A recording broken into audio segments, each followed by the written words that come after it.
Hello friends, आपका स्वागत है हमारे यूट्यूब चैनल गॉडसन इन्फो पर। आज जो यह वीडियो है यह विश्व भूगोल से का वीडियो है। यह 18 अगस्त को ज़्यादा प्रश्न पूछे गए हैं विश्व भूगोल से। तो आप चलिए देखते हैं। हम लोग जो बिहार पुलिस का एग्ज़ाम हो रहा है तो उसमें वर्ल्ड ज्योग्राफी का वेटेज देख रहे हैं कि है, इसीलिए हम लोग इसको देखते हैं। तो चलिए, पहला क्वेश्चन है, हमारे सौरमंडल के किस ग्रह को लाल ग्रह के रूप में जाना जाता है? तो अगर लाल ग्रह की बात करें तो लाल ग्रह हम मंगल को कहते हैं। किसको कहते हैं? मंगल को कहते हैं। आपको पता होना चाहिए सौरमंडल में कुल कितने ग्रह हैं? तो 8 ग्रह हैं। वीडियो को लाइक कर दे, शेयर कर दे, और चैनल को सब्सक्राइब नहीं किए हो तो प्लीज़ सब्सक्राइब कर ले, और कमेंट ज़रूर करें कि आपको ये सेशन कैसा लगा है लास्ट में। ठीक है। अब कह रहा है कि इसका मंगल को लाल ग्रह क्यों कहा जाता है, यह लाल रंग का क्यों है? तो इसमें आयरन ऑक्साइड का मात्रा अधिक है। ठीक है। आयरन ऑक्साइड के वजह से यह लाल कलर का दिखता है। और एक यही पृथ्वी के बाद एक ऐसा ग्रह है जहाँ पर ऐसा बताया जा रहा है कि जीवन संभव है। ठीक है। और इसके 2 उपग्रह हैं जिसका नाम है फबोस और डीमोस। ठीक है, फबोस और डिवोस। अब चलिए, दूसरा प्रश्न है, रात्रि को आकाश में कौन सा ग्रह लाल दिखता है? अभी मैंने बताया कि जो लाल दिखता है वह है मंगल। तो देखिए, क्वेश्चंस की भाषा को अलग अलग करके वही क्वेश्चंस को पूछा जा रहा है। 18 में पूछा हो सकता है, 22 में ऑलरेडी पूछ चुका है 7 अगस्त वाले एग्ज़ाम में। ठीक है, लेकिन भाषा सिर्फ चेंज कर दिया है। चलिए, अगला प्रश्न है, रात्रि को आकाश में कौन सा ग्रह लाल दिखता है? मंगल हो गया। उपसौर की स्थिति कब बनती है? देखिए, उपसौर और एक होता है अपसौर। इसमें होता है पृथ्वी को सूर्य से दूरी। ठीक है, कि समानांतर दूरी कितना है। ठीक है, सबसे कम दूरी कब रहता है? सबसे कम दूरी को हम उपसौर कहते हैं, और ज़्यादा दूरी जो रहता है उसको अपसौर कहते हैं। तो उपसौर 3 जनवरी को होता है और अपसौर 4 जुलाई को होता है। ठीक है, याद रखने के लिए देखिए, और 3 एक जैसा लग रहा है। ठीक है, तो 3 जनवरी को क्या हो जाएगा? उपसौर, और अपसौर जो है 4 जुलाई को हो जाएगा। ये एकदम कन्फ्यूजन वाला क्वेश्चन है, आप ध्यान रखिएगा। अगला प्रश्न है, आकाशगंगा है। ठीक है, आकाशगंगा क्या है? तो आकाशगंगा है एक, क्या है? गैलेक्सी है। क्या है? गैलेक्सी है। ठीक है, आकाशगंगा जो हमारा आकाशगंगा है उसका नाम मिल्की वे है। क्या है? मिल्की वे, हिंदी में दुग्ध मेखला कहते हैं। और ये इसका आकार पूछा है 18 तारीख को कि आकाशगंगा का, मिल्की वे का, ठीक है, कैसा आकार है? तो ये सर्पिल आकार है। अब नेक्स्ट क्वेश्चन है, कौन सा ग्रह जीवन धारण करने के लिए सर्वाधिक उपयुक्त है? तो अभी बताया, जीवन धारण करने के लिए मात्र एक मंगल उपयुक्त है, क्योंकि यहाँ पर जिस तरह से पृथ्वी है उस तरह से ही दिन रात होते हैं। ठीक है, 24 घंटे का समय होता है, तो इसीलिए मंगल जो है जीवन धारण करने के लिए सबसे उपयुक्त है। यहाँ पर ऋतु परिवर्तन भी होता है। कहाँ पे? मंगल पर। नेक्स्ट क्वेश्चन, निम्नलिखित में कौन सबसे भारी ग्रह है? ठीक है, भारी ग्रह की बात करें तो शुक्र जो है सबसे भारी ग्रह है। कौन सा है?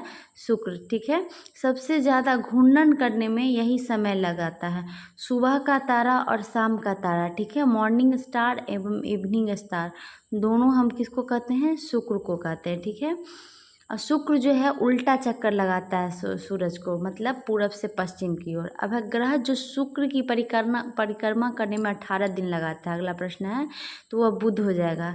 नेक्स्ट है, मॉर्निंग स्टार किसे कहा जाता है? तो मॉर्निंग स्टार मैंने अभी बताया कि मॉर्निंग स्टार आपको शुक्र को कहा जाता है। ठीक है, ऑलरेडी 18 तारीख को ये क्वेश्चन पूछा गया है। अब इवनिंग स्टार भी हम शुक्र को ही कहेंगे। ठीक है, नेक्स्ट है, निम्न में कौन सा ग्रह सौरमंडल के वैक्यूम क्लीनर की भांति कार्य करता है? तो वैक्यूम क्लीनर के भांति जो कार्य करता है वह बृहस्पति हो जाएगा। राइट आंसर क्या हो जाएगा? बृहस्पति। ठीक है, और बृहस्पति जो है आपको सबसे बड़ा ग्रह है और पीले कलर का होता है, इसलिए इसको पीला ग्रह कहते हैं।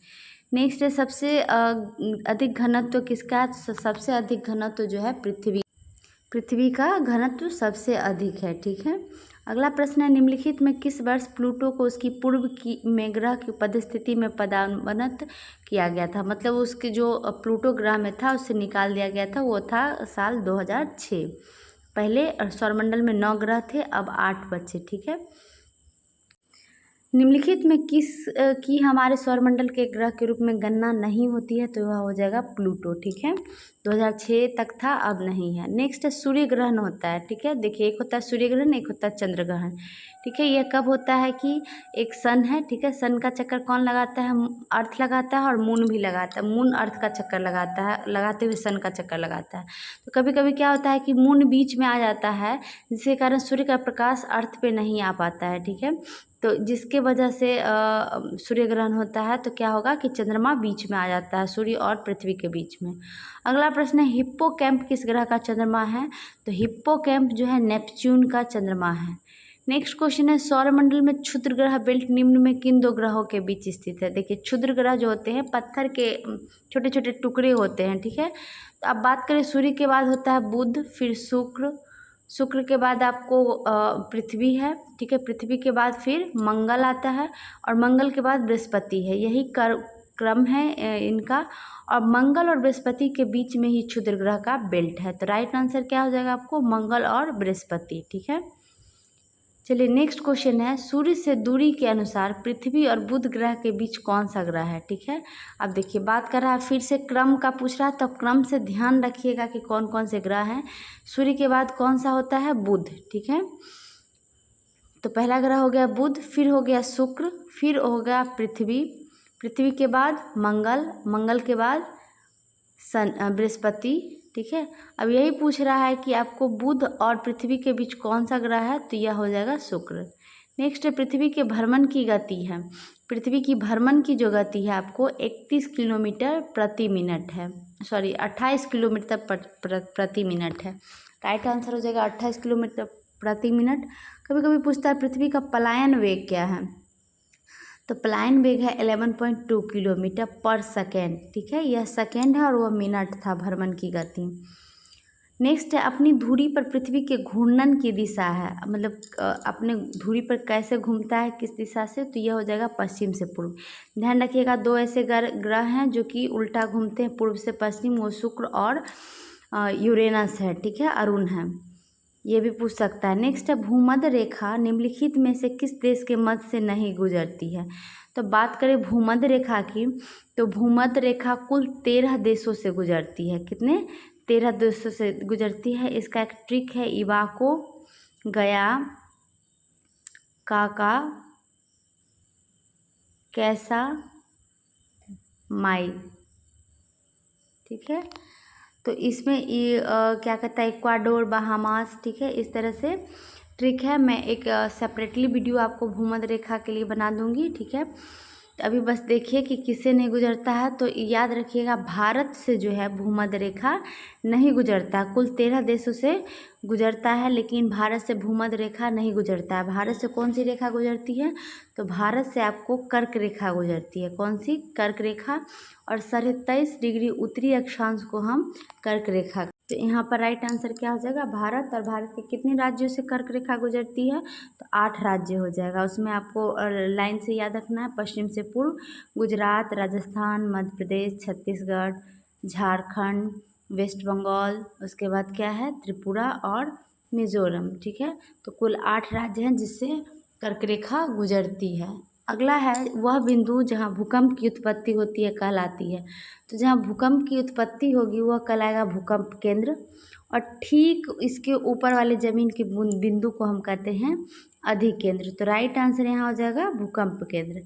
अगला क्वेश्चन है भूकंप से संबंधित अध्ययन कहलाता है। तो भूकंप से अध्ययन संबंधित कहलाता है सिस्मोलॉजी। क्या हो जाएगा? सिस्मोलॉजी है।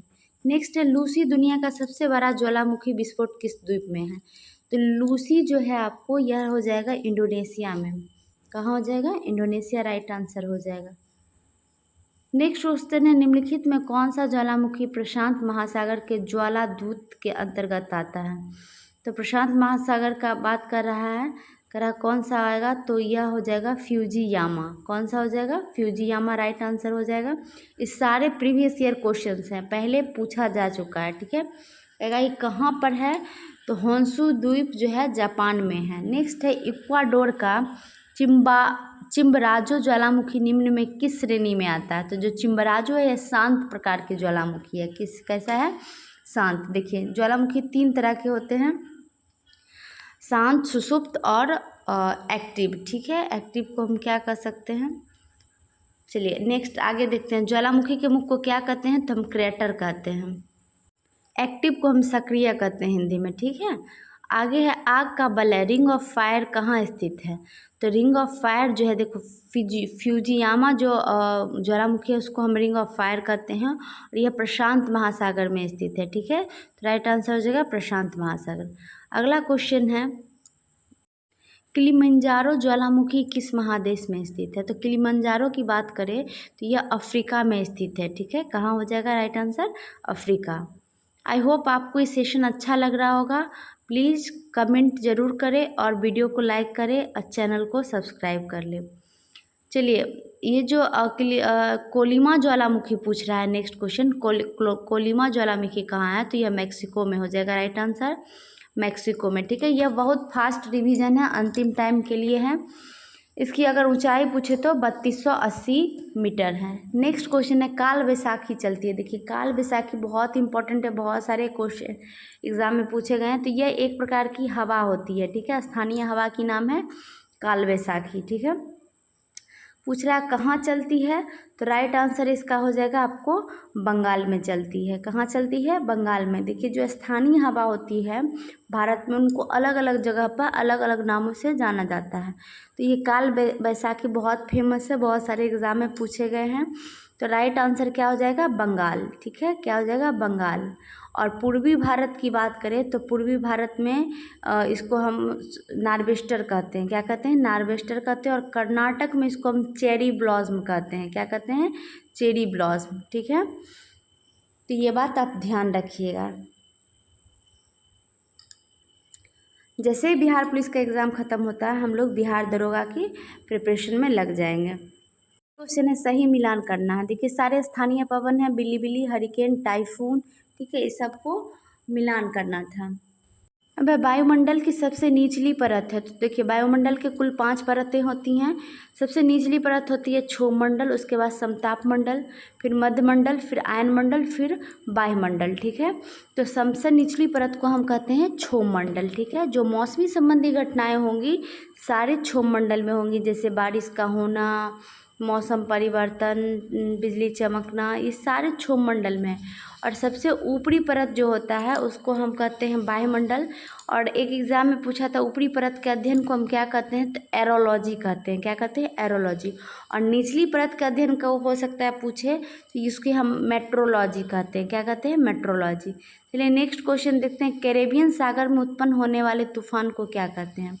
तो जो कैरेबियन सागर में उत्पन्न होंगे तूफान उसे हम कहेंगे हरिकेन। क्या कहेंगे? हरिकेन। हरिकेन राइट आंसर हो जाएगा। चलिए बढ़ते हैं अगले प्रश्न की तरफ। वायुमंडल में कार्बन डाइऑक्साइड की मात्रा का क्या प्रतिशत है? तो अब मात्रा पूछ रहा है तो आपको पता होना चाहिए। सबसे ज़्यादा नाइट्रोजन है 78%, फिर ऑक्सीजन है 21% और कार्बन डाइऑक्साइड 0.03% है, ठीक है। बाकी 1% में आर्गन है, मतलब जो भी नोबेल गैस है। नेक्स्ट है वायुमंडल की वह परत जो पृथ्वी पर रेडियो प्रसारण के लिए उत्तरदायी है।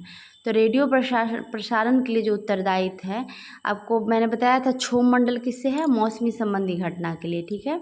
और आयन मंडल जो होता है वो रेडियो प्रसारण के लिए उत्तरदायी होते हैं। कुल कितने वायुमंडल की परतें हैं ये आप कमेंट कीजिए और उनके नाम।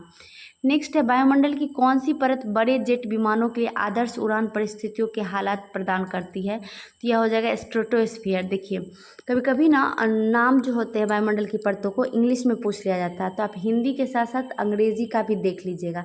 स्ट्रेटोस्फीयर मतलब होता है समताप मंडल, ठीक है।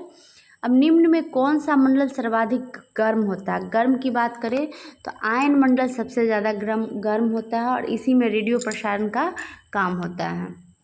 अगला प्रश्न, अमेरिका की खोज किसने की? तो अमेरिका की खोज 1492 में कोलंबस ने किया था। कोलंबस जो है स्पेन का यात्री था, ठीक है, लेकिन इटली का रहने वाला था। तो ये दोनों सवाल जो है बिहार पुलिस में पूछा गया था। नाविक था वो स्पेन का, मतलब करने का मतलब नौकरी करता था स्पेन में, लेकिन था कहाँ का वो? इटली का। अब अगला एग्जाम में पूछे वास्को डी गामा, तो वास्को डी गामा जो है 1498 में भारत की खोज किया था। नेक्स्ट है प्रायद्वीपीय भूमि का एक फैलाव होता है जो लगभग पूरी तरह से घिरा होता है, ठीक है। तो पूरी तरह से पूछ रहा है तो प्रायद्वीपीय मतलब ही होता है कि 3 ओर जल से घिरा होना चाहिए। तो राइट आंसर क्या होगा? जल से। ठीक है, थोड़ा सा आप कॉमन सेंस लगाइएगा, क्वेश्चन आपसे डील हो जाएगा यदि आप पढ़े हो तो। नेक्स्ट है, निम्नांकित में कौन सी उष्ण एवं शुष्क पवनें नहीं है? ठीक है, तो ये बात करें उष्ण एवं शुष्क पवनें की, तो यह जो है बोरा नहीं है। ऑप्शन नंबर सी राइट हो जाएगा, बोरा। ठीक है, बोरा उष्ण एवं शुष्क पवनें नहीं है। नेक्स्ट, अफ्रीका में अस्वान डैम द्वारा बनाई गई झील है। देखिए, एक डैम है अफ्रीका में जिसका नाम अस्वान डैम है, उससे जो झील बनाई गई उसको हम नासिर झील कहते हैं। क्या हो जाएगा? नासिर। राइट आंसर क्या है? नासिर। अगला क्वेश्चन है, निम्नलिखित में कौन सी एक यूएसए की स्थानीय पवन है? तो यूएसए की स्थानीय पवन जो है वह हो जाएगा आपको चिनूक। ठीक है, राइट आंसर क्या हो जाएगा? चिनूक। चलिए अगला क्वेश्चन है, खमसीन निम्नलिखित में किस देश के स्थानीय पवन है? तो यह हो जाएगा मिस्र। राइट आंसर क्या हो जाएगा? मिस्र। अगला क्वेश्चन है, नियाग्रा जलप्रपात कहाँ स्थित है? तो नियाग्रा जलप्रपात उत्तरी अमेरिका में स्थित है। राइट आंसर हो जाएगा उत्तरी अमेरिका। ठीक है,